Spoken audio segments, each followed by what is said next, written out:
ზოგჯერ არგუმენტი არ არის ისეთი დამაჯერებელი, როგორც ეს ერთი შეხედვით ჩანს.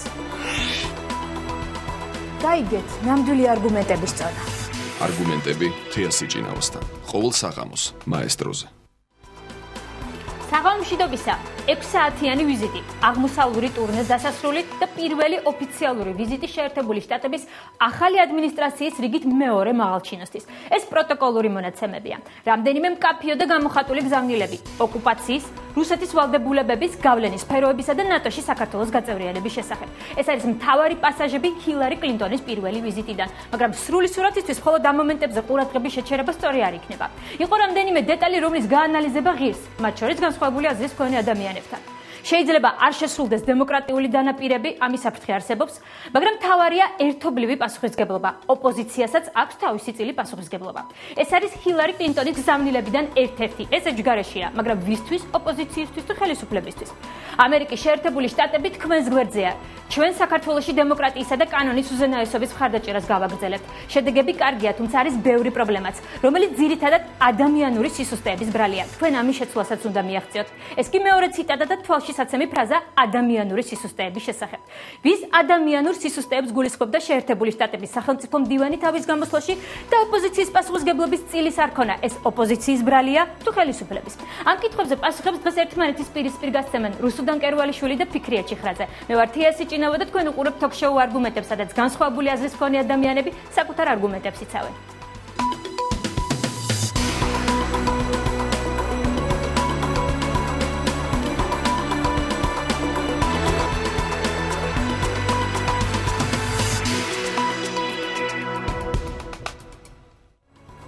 საღამო მშვიდობისა კიდევ ერთხელ მოგესალმებით, მივესალმებით ჩვენ სტუდიაში, თქვენ უყურებთ თოქ-შოუ არგუმენტებს და ჩვენი გადაცემის სტუმრები არიან კაპიტანი რუსუდან კერვალიშვილი, საქართველოს პარლამენტის წევრი, ნაციონალური მოძრაობის წარმომადგენელი და კაპიტანი ფიქრია ჩიხარაძე, ახალი მემარჯვენეების ლიდერი.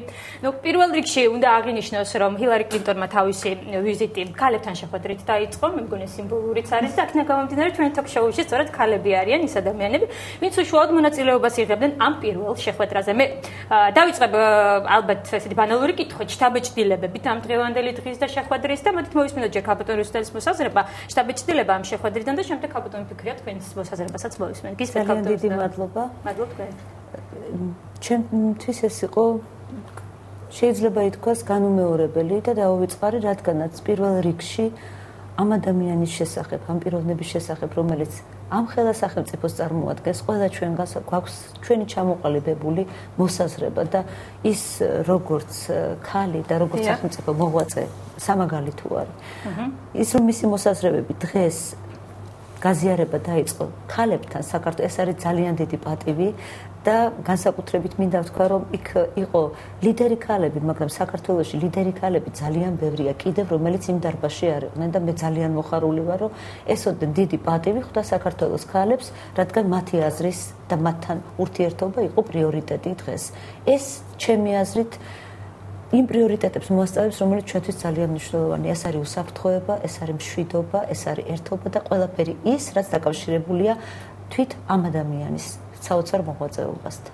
გასაგებია, კაპიტანი ფიქრია, ეს არ არის პირველი ვიზიტი, ეს ოდნავ მაღალჩინოსანის, ანუ ამერიკის შეერთებული შტატების ახალი ადმინისტრაციის, ესეთი დონის რანგის პოლიტიკოსის, პირველი ჯოზეფ ბაიდენი იყო და მეორე კაპიტანი ჰილარი კლინტონი. თქვენ კონტაქტ უშუალოდ შესაძლებლობა შეხვედრეთ დღეს ამ ადამიანს. მაინტერესებს თქვენი შტაბ-ჭდილებაც როგორია ამასთან დაკავშირებით. მოგესალმებით. თავისთავად ფაქტი არის მნიშვნელოვანი, რა თქმა უნდა, რომ სახელმწიფო მდივანი ამერიკის შეერთებული შტატების საქართველოში ჩამოდის. ჩვენ ალბათ ეს ყველაფერი უნდა განვიხილოთ ცოტა უფრო ფართო ჭრილშიც. იმიტომ რომ ერთია ვთქვათ დღეს რა ითქვა იმ დარბაზში, სადაც ჩვენ ერთად შევხვდით, მეორეა რა ითქვა იმ ბრიფინგზე, სხვათა შორის ეს ორი ფორმა იყო კომუნიკაციისა, ღია კომუნიკაციისა და თავისთავად ფორმა საინტერესოდ იყო მართლაც შერჩეული, რომ ქალბატონებთან მოხდა პირველი ღია კომუნიკაცია, პირველი გზავნილების, ასე ვთქვათ, გაცხადება, ეს იყო ქალებთან ერთად ქართულ ხალხთან პირველი დალაპარაკება, ასე ვთქვათ, მისი და შემდგომ მიიღო შემაჯამებელი ბრიფინგი, როდესაც უკვე მორჩა ყველაფერი და იქაც ითქვა მნიშვნელოვანი გზავნილები. თავისთავად ჩვენ ძალიან საინტერესო ნიშნულთან ვიმყოფებით და არა მარტო ჩვენ ამ შემთხვევაში ქართველები და საქართველო. ალბათ ყველა ვინც გლობალურ პოლიტიკას ადევნებს თვალს, ხვდება იმას, რომ რაღაცა ციკლი დამთავრდა საერთაშორისო პოლიტიკაში.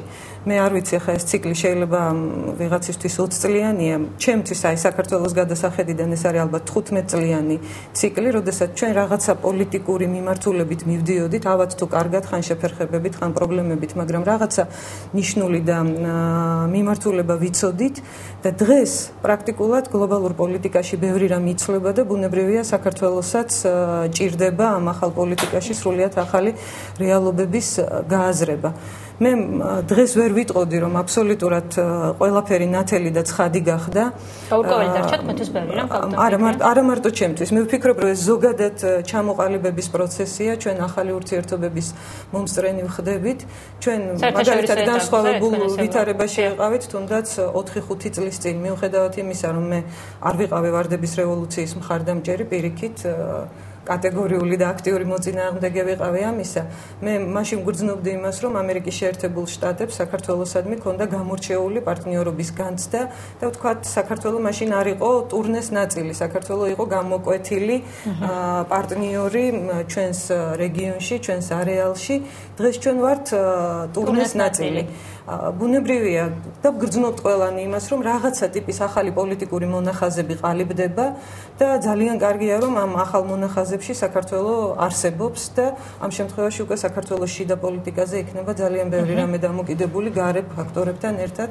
ჩვენ რამდენად სრულფასოვანი და ორგანული წევრი აღმოჩნდებით აი ამ ახალი რეალობისა, რომელიც ჩვენს თვალწინ ყალიბდება. გასაგებია უფრო დეტალურად რა მოგცეთ ამის საფუძველი, ანუ გავაანალიზოთ ყველა ის თითოეული პასაჟი, რომელზედაც ჩვენ საუბრობთ, სხვათა შორის ორი მომენტი, რომელზედაც გავამახვილე ყურადღება, მე მგონი არ არის ესეთი ხელწამოსაკრავი ფრაზები და აუცილებლად უნდა შეჩერდეს ამაზე ყურადღება. მაგრამ კაპიტან რუსუდან ხელისუფლება უყორო შემთხვევაში პირველადი კომენტარებიდან კმაყოფილია ამ შეხვედრით, ხელისუფლების წარმომადგენლები, ის განცხადებები, რაც გაკეთა ჰილარი კლინტონის მხრიდან, თავად პრეზიდენტის გამოხმაურებიდან გამომდინარე, როდესაც ის აკეთებდა სხვათა შორის ერთი მომენტი იყო თვალშისაცემი, როდესაც მან განაცხადა, რომ დემოკრატიული პროცესი უნდა გაგრძელდეს და მხარდაჭერა ამერიკის კი საჭირო და სწორედ ამ ლიდერების ხელშეწყობით, ანუ ამ ლიდერების ფონზე უნდა მოხდეს ყველა ეს ცვლილება. ეს იყო ძალიან თვალნათლივ გაკეთებული განცხადება. ანუ ხელისუფლება კმაყოფილია ამ ვიზიტით, მაგრამ როგორც ოპოზიციის წარმომადგენლები ახლა მაგალითად ვისმენთ, აცხადებენ, ეს იყო ტურნეს ერთი ნაწილი და არა ისეთი დამოკიდებულება შეერთებული შტატების მხრიდან, თუნდაც ისეთი როგორიც იყო 2003 წლის ვარდების რევოლუციის დროს. თქვენ არ გქონიათ ესეთი შთაბეჭდილება? იცით, მე მინდა გავიზიარო ეს აზრი, რომ ეს იყო ტურნეს ნაწილი, მაგრამ ამ შემთხვევაში საქართველოს გადამწყვეტი როლი შეასრულა, რომ ეს ტურნე აი ესეთი სახით შემდგარიყო და აღმოსავლეთ ევროპის პარტნიორობის ნაწილად თუ კი განიხილება ის პოლიტიკა, რომელიც საქართველოში დღეს პრაქტიკულად არის და მიმდინარეობს და რაც არის მთელი გლობალური პოლიტიკის შემადგენელი ნაწილი, ეს მეტად მნიშვნელოვანია და საქართველოს თავისი განსაკუთრებული როლი ამ ვითარებაში, რომელიც დღეს არის ახალი გეოპოლიტიკური ვითარება და ახალი გლობალური პოლიტიკა, ნამდვილად აქვს შესრულებული და ძალიან დიდი მსხვერპლი აქვს მიტანილი იმ სამსხვერპლოზე, რასაც დემოკრატია ქვია. მე არ შემიძლია ამაში არ ვთქვა და არ აღვნიშნო პირადად ქალბატონი ფიქრიას როლი მთელი იმ 15 წლის წინა პერიოდიდან დაწყებული დღემდე, რადგან ეს იყო დღევანდელი დღე შემთხვევით არ მოსულა. დღევანდელი დღე არის ლოგიკური გაგრძელება იმისა, რასაც ჩვენი ქვეყანა რისთვისაც იბრძოდა წლების მანძილზე. ეს არის ის ფასეულობები, რის ნაწილსაც მხოლოდ დღესდღეობით ჩვენ მივახციეთ. გასაგებია კაპიტან რუსუდან, მაგრამ აქ საუბარია იმაზე, რომ კი წლების წინ, თუნდაც იგივე 2003 წლისთვის საქართველოს უფრო როგორც ოპოზიცია წოდებს, უფრო მნიშვნელოვანი ადგილი ეჭირა გეოპოლიტიკურ რუკაზე, ვიდრე დღეს. ანუ ამაზეა საუბარი, რომ დღეს, რადგან ჩვენ ვართ ერთ-ერთი შემადგენელი ნაწილი ამ ტურნეს, აქედან გამომდინარე რჩება შთაბეჭდილება, რომ უბრალოდ ნაწილი ვართ და არა მთავარი. და მთავარი, ძირითადი ნაწილი, რომელზედაც აქცენტი კეთდებოდა მთელი ამ წლების განმავლობაში. ანუ თქვენ ხელისუფლების წარმომადგენლები ამას გამორიცხავთ, რომ ჩვენ ერთი რიგითი შემადგენელი ნაწილი ვართ და არა მნიშვნელოვანი? თავისთავად ყველა ქვეყანა, რომელიც ამ ტურნეს შემადგენელი ნაწილია, ყველა არის ძალიან მნიშვნელოვანი, რადგან ეს არის რეგიონი მთელი უდიდესი და ამ რეგიონში იმ პოლიტიკის გამარჯვების გარეშე, რომელსაც გლობალურად მოიაზრება, თავისთავად ცხადია, ცალკე განხილვა საქართველოსი ძალიან რთული იქნებოდა. ამიტომ ძალიან სასიხარულოა, რომ ჩვენ ამ შემადგენლობაში ერთ-ერთი უმთავრესი როლი გვიჭირავს და ეს ჩვენ რომ თავისთავად ცხადია, რომ ამის დამალვას აზრი არ აქვს, იმიტომ რომ ერთადერთი ქვეყანაა ამ მდგომარეობაში, რომელიც არის რუსეთის მიერ ოკუპირებული და ეს უკვე გაცხადებულია და ეს აღარ